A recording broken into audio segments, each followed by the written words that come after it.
ابو عبد الرحمن ریاض سے کال کر رہے ہیں. السلام ورحمۃ اللہ. يا شيخ أنا عندي زميل راتبه 12,000 ريال. ایک پوچھا جا رہا ہے کہ میرا ایک کولیگ ہے آفس میں، اس کی 12,000 تنخواہ ہے، 12,000 ریال، وعليه ديون تصل حول 200,000 ريال، وعليه اور اس کے اوپر 2 لاکھ ریال کا قرضہ بھی موجود ہے، قرض للبنك علشان البيت صندوق العقد. اور اس نے بینک سے قرض بھی لیا ہوا ہے اور تاکہ وہ گھر بنا لے، يصفي له من راتبه حوالي 5,500 ريال. اور اس کی جو سیلری ہے اس میں سے تقریباً 5,500 ریال، اس سے زیادہ کی رقم اس کے اکاؤنٹ سے ڈیڈکٹ ہو جاتی ہے. هل هو من أهل الزكاة؟ اب ہمیں یہ بتائیے کہ یہ جو شخص ہے 12,000 ریال کی تنخواہ پانے والا، کیا اس کو زکوٰۃ دی جا سکتی ہے؟ لسد الديون المتراكمة عليه. کیونکہ اس کے اوپر جو بوجھ ہے قرض کا، تاکہ وہ اس سے سبکدوش ہو سکے، اس کو ادا کر سکے. ونبقى قاعدة من هم أهل الزكاة فعلا من الموظفين. اور ہم یہ بھی جاننا چاہتے ہیں کہ اہل زکوٰۃ کے مستحق کون ہے. طيب تستمع إلى الإجابة. تفضل. شیخ سعد الخسلان عام طور پر اس طرح کی گفتگو روزانہ ریڈیو پر کرتے ہیں، اور یہ آپ کا بھائی محمد عاقل اردو میں آپ کے لیے پیش کر رہا ہے.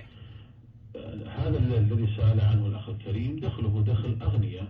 دخل اغنیا.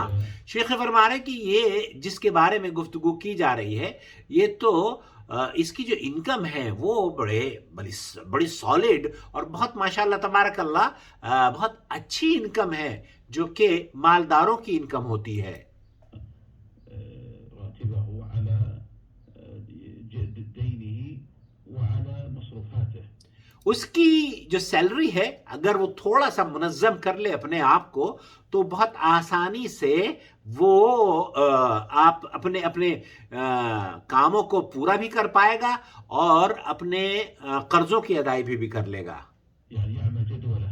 عمل جدول، وہ شیڈیول بنا لے، ایک ٹائم ٹیبل بنا لے، اور ایک میزانیہ جس کو بولتے ہیں نا، بجٹ تیار کر لے. عام طور پر گھروں میں بجٹ تیار کرنے کا وہ سلیقہ نہیں ہوتا ہے، تو لوگوں کو بجٹ بنانا سکھائیں کہ کس طریقے سے آپ کی ضرورت کتنی ہے. میری انکم ہے 12,000 روپے یا 12,000 ریال، اس میں سے اسکول کا، کالج کا اور بچوں کا ٹائمنگ جو بھی کچھ ہے وہ ساری کی ساری لکھ لیجئے، اور پھر اس کو آپ اکارڈنگ ٹو جو آپ کی انکم ہے اس کے مطابق خرچ کیجئے، ہلکے ہلکے خرچ کیجئے. ایسا نہ ہو کہ اینڈ آف دی ڈے جب مہینہ ختم ہونے لگتا ہے نا، تو لوگ، میرے کولیگ ہوا کرتے تھے، ہمیشہ ایسے عاقل صاحب اتنا دے دیجئے اتنا دے دیجئے. اللہ کا شکر ہے میں نے کبھی کسی سے قرض نہیں لیا الحمدللہ. تدبير المال ولا يزاحم الفقراء والمساكين في الزكاة، وإنما آپ ایسے لوگوں کو زکوٰۃ دیں جو کہ حاجت جن کی پوری نہیں ہوتی. لیکن یہ صاحب جو مقروض ہیں، تدبير ماله لأن دخله دخل أغنياء. اس کی تو انکم وہ تو بہت سالڈ ماشاءاللہ تبارک اللہ انکم ہے، بڑی اچھی انکم ہے. 12,000 ریال تو میں جب ریٹائر ہوا ہوں تو اس وقت میری کم و بیش اتنی ہی تنخواہ ہوا کرتی تھی الحمدللہ. وكونه عليه ديون يجدول هذه الديون على مرتبه. تو وہ جب تھوڑا سا ٹائم ٹیبل بنا لے گا، بجٹ بنا لے گا، تو اس کے لیے آسانیاں ہو جائے گی. لكن لو لحقته ديون كثيرة. لیکن اگر بہت سارا قرض اس کے اوپر آ جائے اور اسے جیل جانے کی نوبت ہو جائے اور وہ جیل اس کو اریسٹ کروا دیں، تو ایسی صورت میں، وعجز عن سدادها. اور ایسا شخص جو کہ اپنی اس قرض کو پورا نہ کر سکتا ہو، الديون حالة ولو أن الدائن رفع فيه شكاية اور جس نے قرض دیا ہے اس نے کورٹ میں شکایت کر دی ہے، بسبب ذلك فهنا يجوز له أن يأخذ من الزكاة. پھر ایسی صورت میں اس شخص کے اوپر جائز ہے کہ وہ زکوٰۃ لے لے، کیونکہ اسے پھر اب اگر اس میں جیل میں ڈال دیا گیا تو پھر اس کی تو ساری انکم بھی ختم ہو جائے گی اور وہ پھر زیرو پر آ جائے گا. تو میں تو اکثر یہی کہتا ہوں کہ ایسے لوگ جو کہ وائٹ کالر لوگ ہوتے ہیں نا، ان کو فٹ پاتھ پر نہ آنے دیں. ان کا ان کی سپورٹ کریں.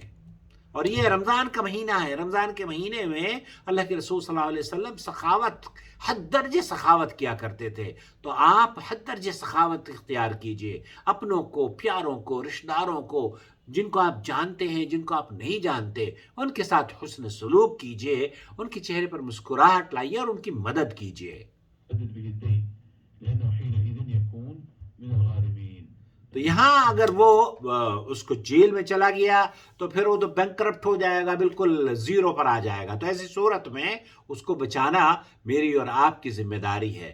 آپ خیر و بھلائی کے کام میں رمضان میں بڑھ چڑھ کر حصہ لیں، اور رمضان المبارک کے ان قیمتی ایام میں نور ٹی وی چینل جدہ کو بھی آپ جوائن ممبرشپ کے ذریعے سپورٹ کریں. یقین جانیے جہاں جہاں ہماری آواز جائے گی، اصلاح ہوگی، وہاں وہاں صدقہ جاریہ میں ہم برابر کے شریک رہیں گے. اللہ تعالیٰ میرے اس کام کو قبول فرما لے، اور ان لوگوں کو جو کہ جوائن ممبرشپ کے ذریعے ہمارے چینل کو سپورٹ کر رہے ہیں، اللہ رب العالمین ان کے مالوں میں برکت عطا فرما، ان کی حفاظت فرما، اور انہیں ہر طرح کی آرام دہ اور ہر طرح کی آسائشوں سے مالا مال کر دے.